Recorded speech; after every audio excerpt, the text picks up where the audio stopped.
about being a friend instead of a fan. Just another Yeah, fan. well, yeah, here's the thing.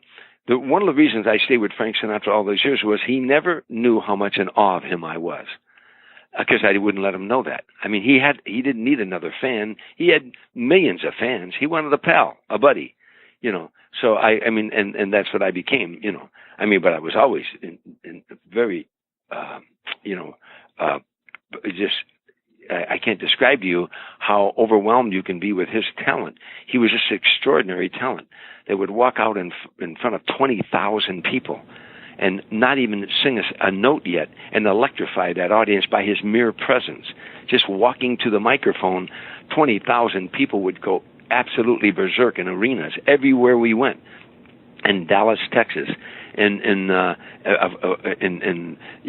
Omaha, Nebraska, in Lincoln, Nebraska, you know, in Detroit, in Chicago, in Bangor, Maine. It didn't matter where you were. He electrified audiences. You know, he sold out in Japan when he was 78 years old. He sold out in Athens, Greece. He sold out in Moscow. He wasn't a national star. He was an international star. You know, he was the first of his kind, and the truth is, he was the last of his kind. There'll never be another Frank Sinatra.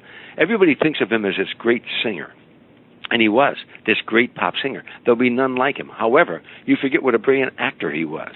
He won the Academy Award in From Here to Eternity, and he never took an acting lesson.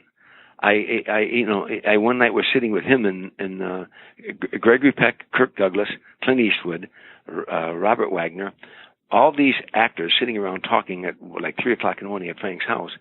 And they were talking about film and directing film and acting in film. And I was just curious. I said to Frank, where did you study acting? Because I want to know where he studied it. I said, did you ever study acting? And Gregory Peck grabbed my arm and said, acting lessons would have ruined him. He was a diamond in the rough you didn't fool with. You know, when you gave Frank Sinatra a song, to him it was a script. What did the writer feel the night the writer took pen in hand? There's never going to be ever one like him. You know, he danced with Gene Kelly, for God's sake, in movies. You know, this was an extraordinary talent. You know, there'll never be another one like him.